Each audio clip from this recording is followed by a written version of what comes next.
genre ma mère, je sais pas pourquoi, elle est persuadée que moi je couche avec tout le monde. Elle est persuadée tout quoi. Paris. Et Oui, du coup, c'est j'étais en mode, fallait attendre un mois. Avant, c'était que t'étais un peu une fille facile. Et Oui. après, c'est que t'étais un peu coincée, genre, t'osais pas y aller, tu vois. Ah ouais, il y avait ça. Moi, j'ai connu par le passé des moments de grosse frustration. Et je me disais, mais pourquoi faire? Vraiment, pourquoi faire? Enfin, autant aller faire la vaisselle. Et tu penses que ça vient du fait que toi et ton partenaire actuel, vous avez su, genre, vous émanciper un peu des schémas? Là, je vais t'accabler. Hello! Je suis trop contente de vous retrouver pour ce deuxième épisode de la saison 3 de Soirée Pige. Boulette? Enfin, bah non! Je suis trop contente parce que dans cet épisode, je suis accompagnée avec deux amies qui me sont chères, Naëma, que vous avez déjà vu dans la saison 1 et la saison 2 de Soirée Pige, et Marion, que vous n'avez pas encore découvert, mais que vous allez découvrir dans cet épisode. Et dans cet épisode, on va parler de sexualité.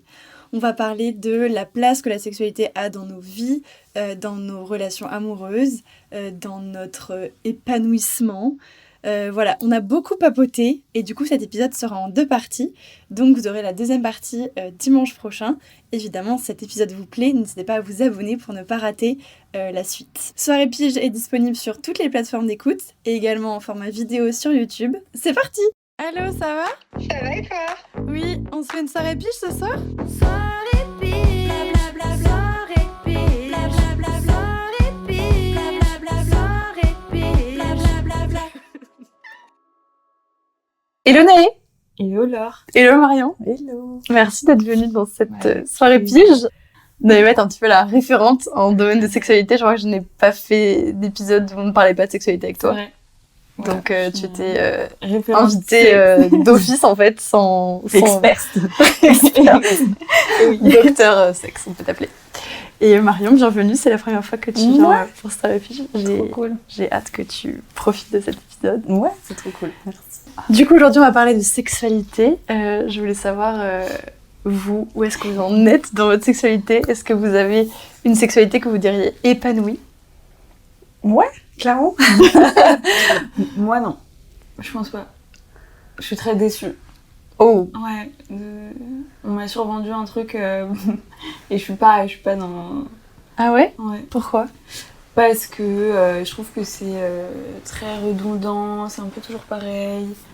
Il y a toujours les mêmes problèmes. Enfin, j'ai pas envie de dire peu importe le mec avec qui je suis, puisque on n'est pas tout le monde dans le même panier, hein.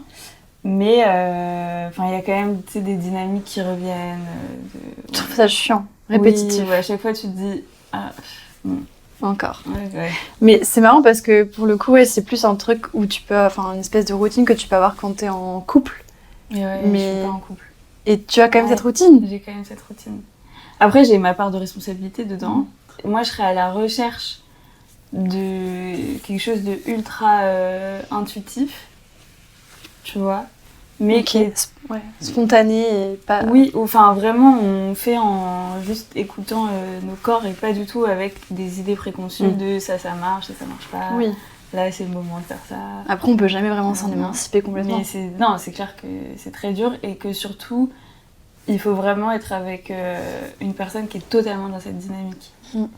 Et c'est très rare. Tu penses que du coup, là, c'est les partenaires que tu as eus qui ont potentiellement fait que ils étaient pas dans la même mood que toi? Ouais, je pense que...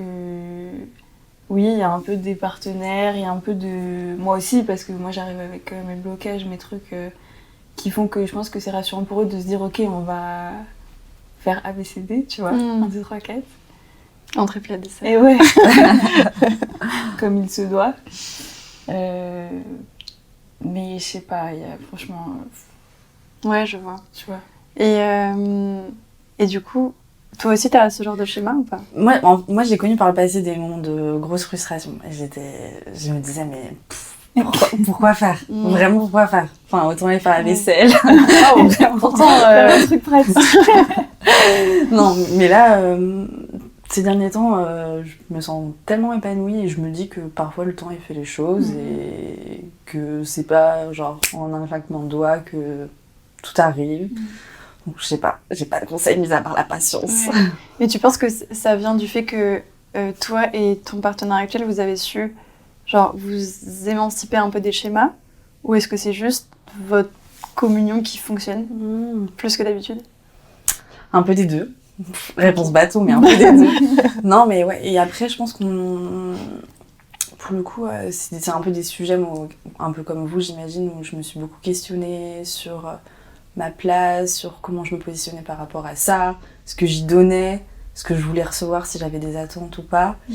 Et en fait, avec tout ce temps et ces questions, je pense que ça m'a totalement libérée de, je sais pas, des frustrations que j'avais, où je me disais, je sais pas, j'ai pas trop d'attentes quand il y a des moments de sexualité, d'intimité. Je suis là, genre en mode, je prends juste ce que j'ai à prendre. Et donc, ça fait que maintenant, je sais pas, c'est le kiff, quoi. Donc t'as pas répondu aux questions, t'as laissé tomber les questions. C'est ça ou pas? Ouais, je crois que c'est ça. C'est plus ça. Ouais. En fait, les questions, elles étaient là pendant un long moment, elles envahissaient un peu mes pensées. Et après, je pense qu'elles ont tellement été présentes et j'ai fait un travail sur le fait d'être plus dans l'instant présent, de, je sais pas, donner ma confiance aussi. Mais après, la confiance aussi, ça se donne pas non plus à n'importe qui. Et je pense que si toutes ces questions, elles sont là, elles sont sûrement légitimes. Et il faut pas non plus les mettre au placard. se culpabiliser de ça. Je pense que ça vient vraiment avec partenaires qu'on rencontre. Et tu penses qu'elles venaient d'où ces questions? Waouh. C'est deep, je l'ai dit, c'est deep. Waouh. Moi, je sais que je pense que j'ai une personnalité où je veux, je sais pas, je veux upgrade des skills dans ma vie. Je veux genre aller au-delà, tu vois. Mais c'est même pas une pratique sportive, le sexe. Ouais, je sais. Mais tu vois, je pense que j'ai un peu tout mélangé. Ou un peu le délire de la perfection, de vouloir s'améliorer, machin. Puis il y a aussi une idée de performance qu'on nous bien sûr. met dès le début dans la tête, tu vois. Et justement, moi, là où ça me pose problème, c'est que moi, je suis pas dans la performance. Enfin, il y a des sujets sur lesquels je peux l'être, genre les trucs intellectuels, machin, mais c'est tout. Et plus c'est physique, moins je suis dans la performance, parce que vraiment, c'est pas mon truc. C'est faux, t'es une bonne sportive. Tu dis ça. Oui, mais je suis pas dans la... Genre, je le fais pas pour gagner, je le fais pas pour faire mieux que quelqu'un d'autre. Oui, enfin, tu vois, mais il y a un dépassement de toi quand même. Oui, mais parce que je vais me dire que ça va m'apporter... Enfin, ça va me faire du bien, c'est bon pour moi. Un truc qui est pas bon pour moi, je le ferai jamais, tu vois. Genre là, petite parenthèse... Non mais petite parenthèse, semaine dernière je vais chez le podologue parce que j'aime bien qu'on s'occupe de mes pieds. Et il me dit, non mais parce qu'il me dit, vous, ça se voit que vous avez pas fait le marathon. Et j'ai non, pas pour moi. Que je fasse le marathon. Et il me dit non parce que le marathon c'est catastrophique, enfin les coureurs c'est catastrophique pour les pieds des gens. Et tu vois, moi, le fait qu'on me dise ça, qu'un professionnel de santé me dise si tu cours 20 km, tu vas abîmer tes pieds, et ben je vais pas courir 22 km. Fin de l'histoire, vraiment, fin du débat. Ça y est, c'est réglé dans mon esprit, tu vois. Donc j'ai pas ça, mais je me retrouve face à des partenaires qui, je le sens tout de suite, ils sont dans la performance, tu vois. Et je pense d'autant plus quand on n'est pas en relation, parce qu'en relation, t'as d'autres choses qui se jouent, d'autres messages à faire passer. Et quand t'es pas en relation, il y a quand même un truc de perf. Enfin, ils veulent montrer, Moi, je veux pas qu'on montre, je veux juste que si on a un truc à échanger, on échange, tu vois. Jusqu'où ça doit aller. Enfin, il n'y a pas de début, il n'y a pas de fin, il n'y a pas de case à cocher. Mais je pense que pour ça, moi, je me suis aussi beaucoup posé cette question de, ok, comment faire pour peut-être détendre la personne en face de nous, face aux pressions qu'elle a. Je pense qu'il y a on peut nous aussi rassurer sur le fait que... Enfin, je pense qu'on peut avoir une place importante sur le fait de rassurer, trouver les mots, dire que, ok, genre, fine, viens, on prend notre temps, ou viens, on n'attend rien de ce moment, et juste on profite. Ouais, mais ça marche pas, hein. Franchement, ça marche pas. Moi, je me retrouve face à beaucoup de mecs qui me disent c'est trop bien avec toi, on est trop à l'aise, on sait qu'il y a rien qui est problématique, non, t'es trop rassurante, parce que j'en parle justement. Parce que je me dis, si j'en parle pas... Ça, on va pas se comprendre déjà de base, tu vois. Mais ça n'empêche que après il y a des réflexes, je sais pas. Oui, en fait, je pense que ce que tu disais au départ, c'est les schémas en fait. La sexualité, malgré que ce soit dans l'intime et que en réalité chacun peut faire tout ce qu'il veut, on est hyper normé. On fait très peu de choses originales, alors qu'en soi, personne n'est censé savoir ce qui se passe.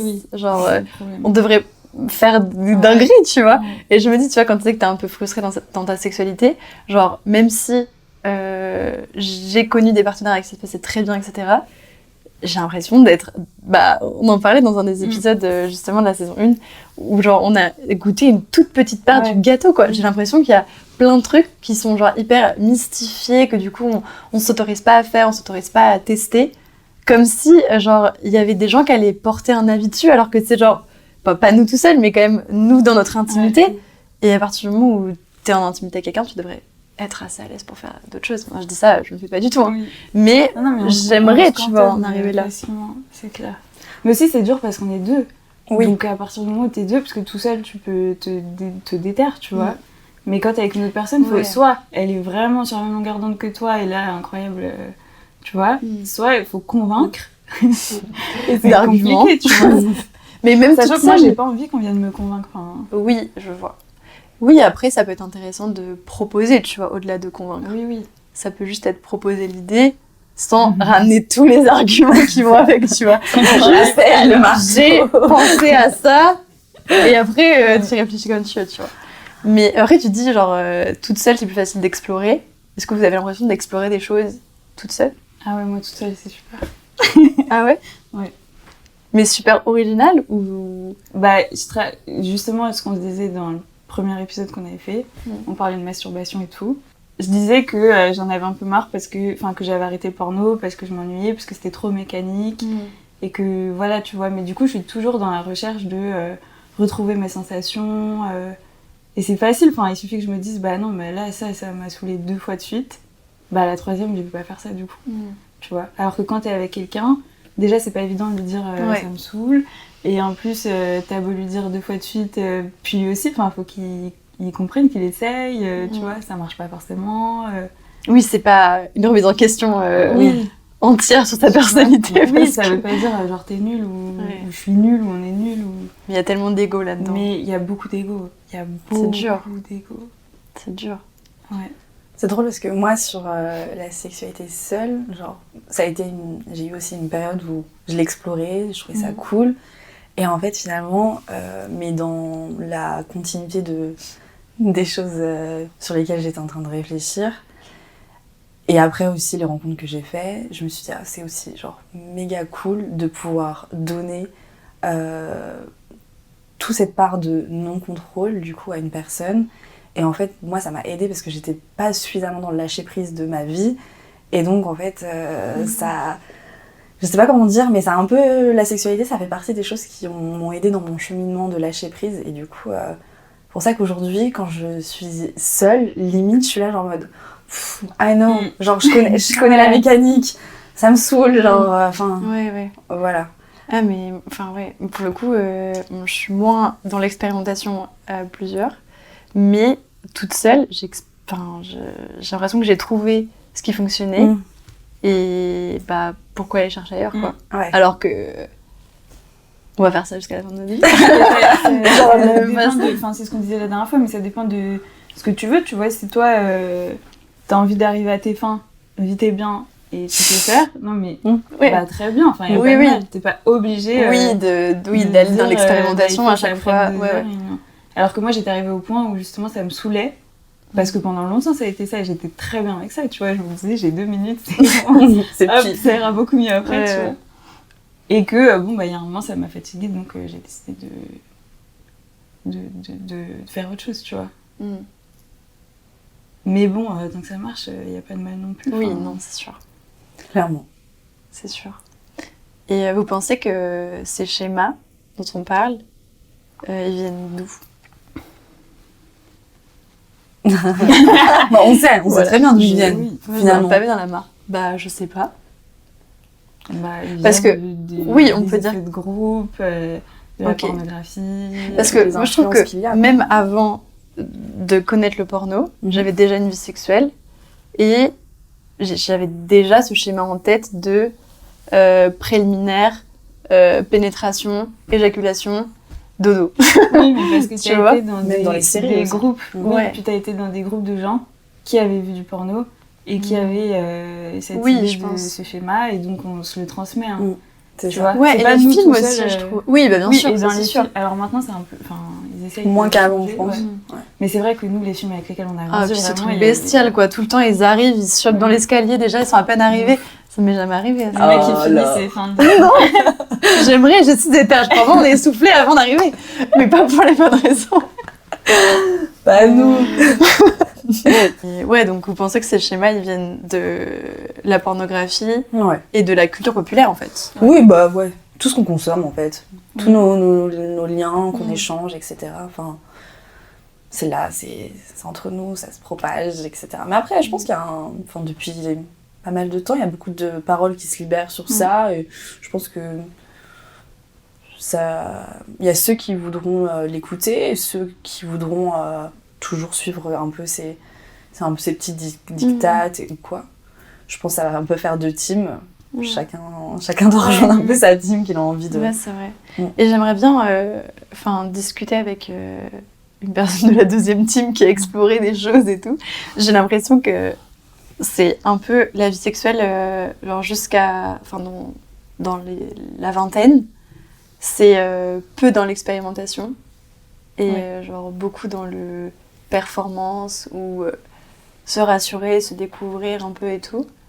Et que il y a quand même un regard des autres qui est présent alors que, encore une fois, personne ne nous voit. Ouais. Et que ça se libère un peu comme quand on se libère dans sa vie de tous les jours du regard des autres, dans sa sexualité aussi, quoi. Donc j'attends les 30 ans. Conclusion. Non, mais je pense qu'aussi, malheureusement, on a du mal en fait à bien gérer le tabou du sujet. Donc c'est tabou, on n'en parle pas avec nos proches, tu vois. Et Ouais. ça fait qu'on C'est comble les trous parce que en fait la sexualité, on y passe tous. Enfin, tu vois, même des gens qui n'ont pas de sexualité, qui n'en veulent pas, etc. Il y a un moment, ils se sont posé la question pour y répondre. Donc, Mais je sais que c'est partout, de et toute façon. oui, mais parce que ça fait partie de la vie à part entière, tu vois. Et sauf que du coup, on comble avec ce qu'on a, et ce qu'on a, c'est la pornographie, le grand frère de 17 ans qui vient te raconter, mais n'importe quoi du coup. Parce que lui, il faut Pour la déglingue. Bah, voilà, tu vois. Donc, et du coup, Pas on se tout. construit avec un savoir complètement bancal. Moi, je me souviens justement un moment où je me posais un milliard de questions sur ça et que j'avais pas forcément de repères, en tout cas physique, au sein de mon entourage, ni familial, ni amical, parce que c'était hyper tabou qu'on était jeunes ou quoi. Et ben, genre, je suis tombée sur YouTube sur les meilleures vidéos, vraiment, genre les meilleures références, et je pense que ça m'a... Genre, je me suis pas construite sur des mauvaises bases, je pense. Et peut-être que c'est... Je sais pas, j'ai l'impression d'avoir eu un peu une petite chance, de me dire que... Bon, en vrai, malgré ça, j'ai pas été épargnée de plein de trucs, parce que quand même, j'ai eu plein d'expériences qui ont, malgré ça, tu vois, suivi tous les mauvais schémas. Mais assez tôt, et moi, je sais pas, j'ai l'impression d'avoir... maintenant, être dans une phase hyper épanouie, parce que j'ai trouvé des bons modèles, mais je me dis que... c'est hyper délicat de se dire ok, est-ce que les parents t'as envie qu'ils aient ces discussions avec toi ou pas. Je sais pas, moi dans les relations que j'ai avec eux, il y a énormément de pudeur par rapport à ça et je crois que c'est fine, mais je me dis peut-être que aussi l'école a sa part de responsabilité dans notre éducation, là où c'est beaucoup plus neutre, où ça devrait l'être. Voilà. Ouais, en gros, il y a une vraie différence entre déjà parler d'éducation sexuelle et parler de pratiques sexuelles en détail. J'avoue que là, on ne va pas en parler avec mon daron. Non, mais par contre, parler d'éducation sexuelle, en effet, j'aurais aimé qu'on explique un peu mieux et quand tu dis l'école a aussi son rôle à jouer sur c'est quoi le consentement. Nous, on nous a rabâché sur la contraception parce qu'on a été la génération post-sida et on nous a dit les capotes. Et comment mettre une capote. Et comment mettre une capote. C'était genre un big deal. Ouais, ça a été tout un... À quel point que je sais maintenant, on va trouver évidemment, merci l'école. Pas forcément grâce à l'école, mais l'école de la vie a fait aussi son travail. Mais je pense qu'il y a quand même la création. Enfin, tu vois, moi je me rappelle quand j'étais... Et pourtant mes parents ils sont assez ouverts. Enfin, c'est pas des parents super stricts qui parlent de rien et tout. Mais quand j'étais petite, s'il y avait deux personnes qui se roulaient une pelle dans un film, enfin juste qui s'embrassaient. Il y avait un moment de gêne où eux ils disaient ah, elle voit, et moi j'étais ultra sensible réactions de mes parents. Puis j'étais phonique, donc je voyais très bien, tu vois. Et j'étais en mode, ok, bah là, faut être gênée. Enfin, et après, j'avais raconté. Faut pas que je regarde. Oui, voilà, donc faut regarder ailleurs, c'est trop bizarre et tout. J'avais raconté dans l'épisode sur le porno qu'on était tombé sur des films porno très très jeunes, genre au début de la primaire. Et en fait, ma mère, mais je comprends son discours, puis bon, c'était le début du porno, machin, mais elle m'avait dit non, mais faut pas du tout croire ce que t'as vu, c'est n'importe quoi, c'est pas ça la vie, non. Et sauf que moi, très jeune, bah, je l'ai pris le premier degré. Donc, c'est n'importe quoi. Enfin, il y a pas ça dans la vie sous aucune forme. C'est rien de tout ça. C'est jamais on c'est des câlins. Enfin, voilà, ils font des câlins. Et donc, parce que j'étais trop jeune et du coup, j'avais pas les informations pour comprendre que ce qu'elle voulait dire, c'est scénarisé, c'est pas machin. Mais bon, techniquement, la pratique de la pénétration, tout ça, elle existe, tu vois. Sauf que mais la fille n'a pas mal. Oui, enfin, voilà. On est content de le faire, tu vois. Mais elle avait voulu passer vite là-dessus, plus m'en éloigner le plus loin possible, je pense, tu vois. Et moi, j'ai grandi vraiment avec dans la tête, c'est pas ça. Et quand j'ai appris que c'était quand même un peu ça, enfin, tu vois, ça m'avait mindfuck. On m'a menti, en fait. Je me disais, merde. Le Père Noël existe. Oui. Là, je comprends plus. Un coup oui, un coup non, on ne sait plus. Tu vois, et je pense que tout ça, c'était un problème. Enfin, parce que du coup, bah, il faut... c'est bien qu'on cherche nous-mêmes, qu'on fasse nos propres découvertes et tout. Parce que, bon, voilà, nos parents, ils vont pas nous faire des dessins non plus, enfin, c'est pas la peine. Mais je pense que si j'avais été dans un contexte où c'était moins... juste, j'avais compris que ça fait partie de la vie et que... non, c'est pas un big step aussi big que ce qu'on dit. Enfin, c'est juste qu'il y a un moment... la question va se poser, ça va se faire, tu vois. Et bah ça m'aurait aidé. Parce que moi, c'était devenu une montagne dans ma life. Une montagne, genre la sexualité, c'était oui, enfin, on a autant envie que très peur, mais enfin, c'est un gros sujet. Tu vois, j'ai fait ma première fois tard. J'aime pas dire tard, parce que ça veut dire que ceux qui ont fait plus tard, c'est carrément... à quel âge ? À 19 ans. Et en fait, de mes 17 à mes 19 ans, parce que je savais que ma mère avait fait sa première fois à 17 ans, plus que c'était la moyenne. Donc moi, de mes 17 à mes 19, moyenne. Putain, my God. Totalement dehors des clous, ça va pas du tout. Et en fait, juste, ça devenait un sujet de... Genre, il faut le faire. Puis en plus, c'était un truc qu'on se disait, enfin, tu vois, genre, les copines qui l'avaient fait, elles étaient en mode, ouais, bah, faut le faire. Alors que, non, enfin, juste, pas forcément. Ça va venir. Et quand ça vient, faut que ça vienne bien, c'est tout ce qui compte, tu vois. On s'en fout que... Enfin, je pense que... Et si ça vient et c'est pas bien, c'est fine aussi. Enfin... Oui, non, quand je dis ça vienne bien, oui. Ouais. Quand je dis faut que ça vienne bien, c'est dans le sens être dans des bonnes circonstances où on est à l'aise, on est en confiance, voilà. Ça va pas forcément être bien en termes de pratique, de sensation, de tout ça. Mais voilà, enfin, je pense qu'on devrait vraiment mettre l'accent sur tout ce qui compte là-dedans. C'est pas l'âge, c'est pas le couple ou je sais pas quoi. C'est pas le genre de la personne en face. Ce qui est important, c'est que toi, tu te sens en confiance à ce moment-là, tu vois. Et on met pas du tout l'accent sur... Bon, après, on est jeunes, et du coup, on est tout seul là-dedans. Tu vois, enfin... Oui, mais c'est aussi ok de se tromper, et de penser qu'on va être bien en confiance, et de tout vouloir se dire, ok, je saute le pas, et en fait, c'est un... En fait, tu te rends compte que tu t'es pas écouté, tu t'es trompé, bon bah voilà, c'est pas grave, il y a pas mort d'homme en soi. Oui, en fait, je pense qu'il faut désacraliser un peu cette histoire de première fois déjà. Mais oui. Qu'est-ce que c'est Mais moi, on m'avait dit, faut être... Moi, je savais que je serais pas en couple, parce que c'était pas mon délire, j'aimais pas être en couple, je savais que ma première fois... Qui t'avait dit que t'allais pas être en couple? Non, moi, je savais. Ah, ok. Ah oui, par contre, on m'avait... Ta belle-mère, elle le savait que je serais jamais en couple. Je serais pas en couple. Non, mais je savais que... que déjà j'étais plus à l'aise avec des mecs avec qui j'étais pas en couple, que les peu de fois où j'avais dit ok on se met ensemble, après j'étais en mode waouh. Là du coup j'ai l'impression qu'il y a plein d'injonctions, ça me va pas, et encore aujourd'hui je suis un peu là-dedans. Donc je me doutais que ma première fois ce serait pas mon copain. Mais on me disait ah bah si, il faut que ce soit ton copain. Sinon tu vas regretter. Oui, et il y avait un peu un truc, genre si c'est ton copain, t'es forcément en confiance. C'est forcément trop bien, nanana. Et la conclusion, c'est que moi, ma première fois, j'étais très droite dans mes bottes, c'est moi qui avais décidé, le mec, tant mieux, enfin, il était là, tu vois, super. Au rendez-vous. Bon, après, je le connaissais et tout. Au bon moment. Voilà, et j'ai des copines qui l'ont fait en couple, par principe, parce que c'était des ados, qu'elles étaient en couple depuis quelques mois et que donc, en Injonction. toute logique, il y a un moment où il faut y passer, quoi. Et qui, elles, du coup, ont été dans des circonstances beaucoup plus désagréables que moi, tu vois.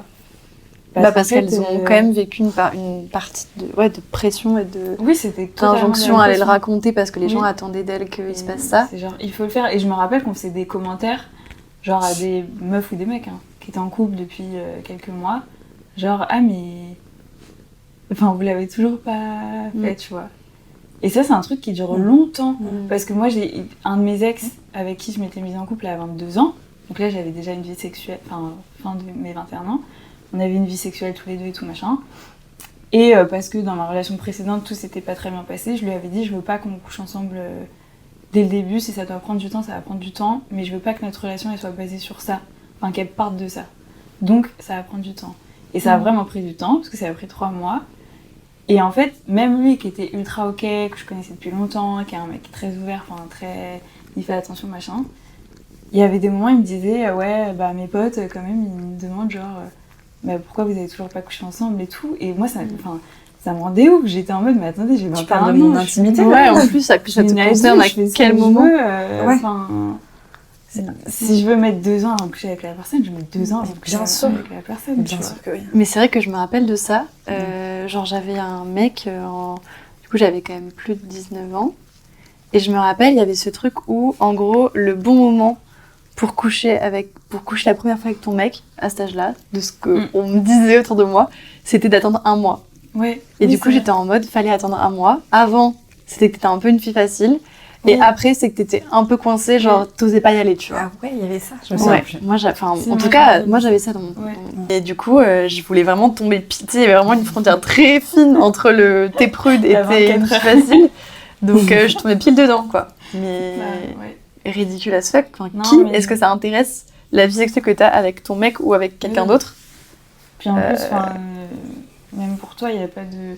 Mais c'est vrai qu'il y a ce truc, et par exemple, ma mère, je sais pas pourquoi, elle est persuadée que moi, je couche avec tout le monde.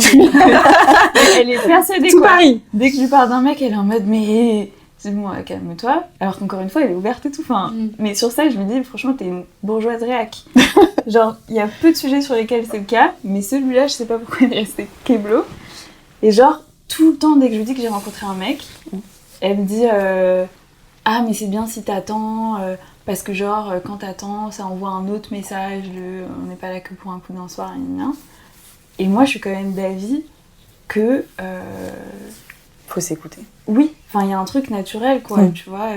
Moi, ça m'est arrivé de coucher avec un mec le premier soir et qu'au final, on continue à se voir. Comme ça m'est arrivé d'attendre et qu'au final, il se passe un truc et on se revoit plus jamais. Enfin, Oui, ça dépend. tu vois, c'est une question de connexion aussi. Mm. Complètement. Tu voulais rebondir? Bah ouais, en vrai, non, j'avoue, j'arrive, je sais pas trop comment me positionner par rapport à ça. Plein de fois, genre, je me suis toujours dit, oui, c'est vrai, je suis complètement d'accord sur le fait de s'écouter. Mais de plus en plus, je suis un peu dans une phase où je me dis, c'est bien parfois aussi de prendre son temps et de, même si t'en as envie, ça veut pas dire que l'envie, elle va partir. Oui. Et que t'en auras pas envie plus tard, et que pourquoi pas, genre, aller chercher une petite place. Qui fait ça? Oui, mets ton odeur. Ouais. Et donc, ouais, je sais plus ce que je disais, mais... Oui, que de laisser un peu le désir monter, quoi.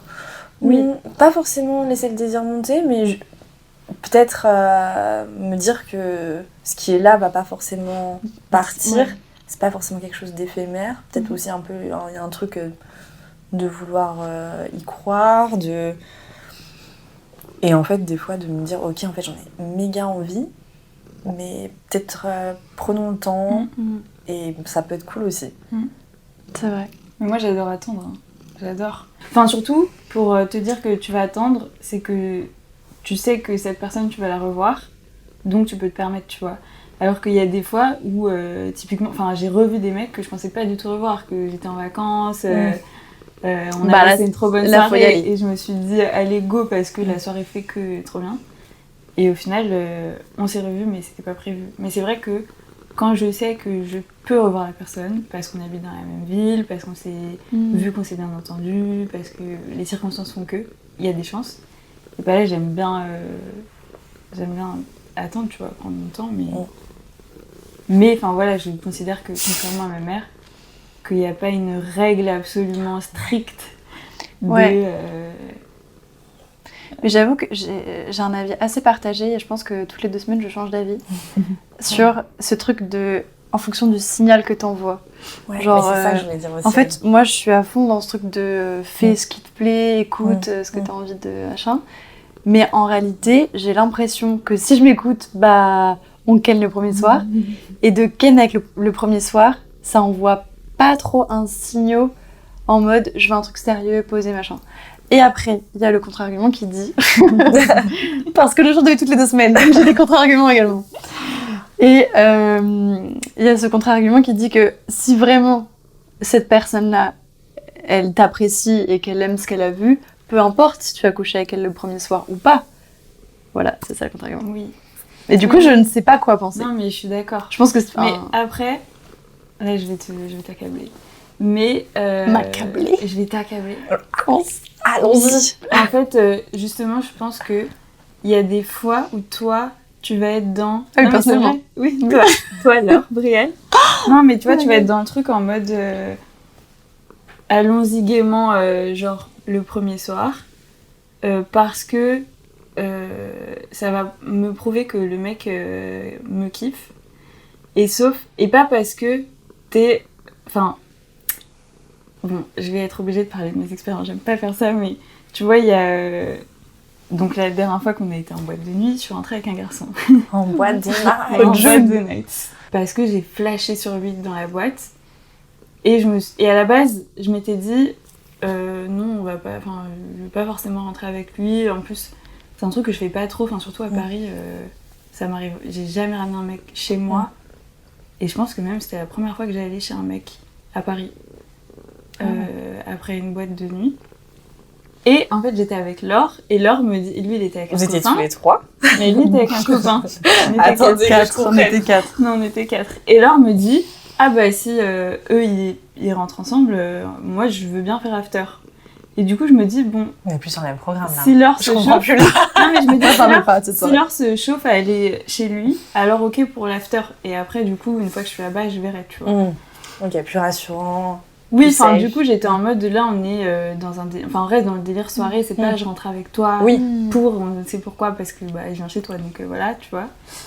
Et on va faire l'after. Au final, je reste parce qu'on continue à passer un bon moment, machin.